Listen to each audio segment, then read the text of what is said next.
Good afternoon, everyone. Again, thank you for being here. We're going to talk about Transcendental meditation today. We have both people who have learned TM, as it's called, and people who are here to learn about TM. And I'd like to have this be kind of a discussion. So I'm not just going to stand up here and talk at you, but I'd like folks to be able to share. Those of you who have started TM, maybe some just recently, others have been doing it for a while, I'd like you to share with folks some of what you have learned and gained from it.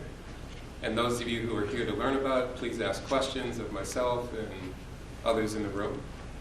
One of the things I'd like to do, first of all, is if you have a piece of paper, I'd like you to write down a couple of things. Because we often, there's pads back there, there's pens also on these tables.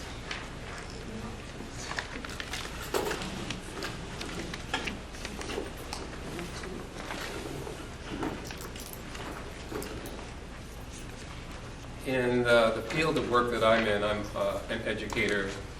I teach both in Chicago and Washington, D.C. A lot of what I do is to do professional development for teachers, particularly around issues of cultural diversity, achievement gaps, all those kinds of things, student engagement, parent engagement. As you can imagine, in kind of a lot of our urban schools, there are these gaps that are predicated oftentimes, or they correlate with race, social class, etc. And what we've been able to do, both through the work of diversity as well as introducing TM to schools, is begin to see those gaps erased. In some schools, we've had uprisings. We've been able to see some of that subside. I had the pleasure of going to Ferguson, Missouri, shortly after Michael Brown Jr. was killed. The town, as you know, you probably read about, or maybe you went there, was in deep mourning, and then kind of all broke loose, understandably. And when we came in to kind of both meet with community leaders and talk about the possibility of creating oases of peace, the community was very responsive. So we have started introductory lectures there. People have been learning TM. And while I was there, I got a call from the Baltimore Sun. We talked about Baltimore also creating these zones of tranquility and peace, even as that community dealt with its own struggle, and again, police on civilian violence and whatnot. And throughout the years, we've seen Transcendental meditation used in lots of different settings, schools, prisons, etc., where in the most austere circumstances, something like this is kind of going to bring some kind of restorative element to the community. So I'll show you a few videos on that. But before we start, and as we proceed, I'd like you to, if you are relatively new to this, kind of what brought you here, what questions you might have, please jot those down so we can get to those. And I also want to link TM to this broader concept of consciousness, because when we talk about it, that's what we oftentimes don't really go into depth. So I want to go into a little more depth about what this thing of consciousness is, what it means, how we experience it. And so I want you to, right now, I'm going to name 5 or 6 things. And when I name them, I'd like you to write down your description. Okay? So these are the ways that we perceive ourselves in the world. So gender is one. And behind gender, I'd like you to write down how you identify in terms of gender.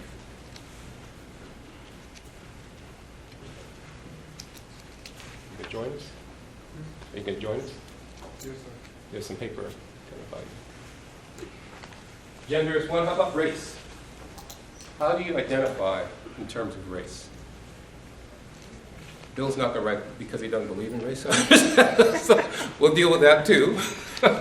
Race is a superficial construct, I understand that, but it has a social meaning of some kind. Social class. How would you define or identify yourself in terms of social class? And in our society, again, it's oftentimes very limited. Working class, middle class, upper class. I'm not really sure where the distinctions are. But many of us feel like we have a social class.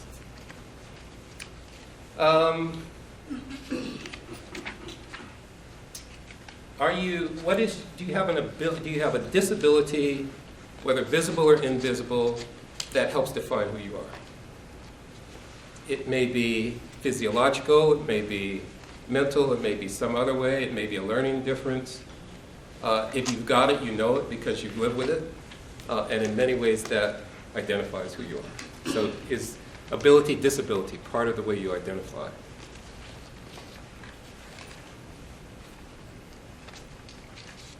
Do you have an ethnic identity that helps identify who you are? And again, it's one of those things, if you've got it, you know it. If you're Polish, you were brought up speaking the language, knowing the cultures. If you're Jamaican, you know it. If you are white, that may be a cultural identity, but it was one of those things that kind of blurred the lines. And so we're not, for that identity, we're not really sure. African Americans, again, it's a broad term, or being black is an ethnic identity. I think people would know. So I want you to take those things, you've kind of identified those. Now I want you to think amongst those that I gave you, and maybe there's another one that I didn't mention. What are your top 3 ways of identifying? And put a check, whether it's race, whether it's gender, whether it's ability, whether it's social class. What are the ways that you commonly think of yourself? And put a check by it. Or, if I didn't read it off, and it's very important to you, write it kind of below that. Because some people say, well, I'm a parent, or I'm a professor, or I'm whatever. So write that in, fill that.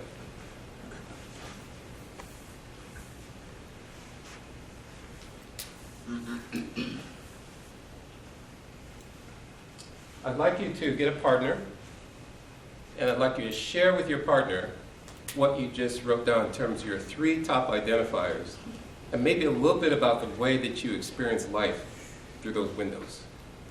Or even 2, but a couple of them, so you can share with your partner. Okay?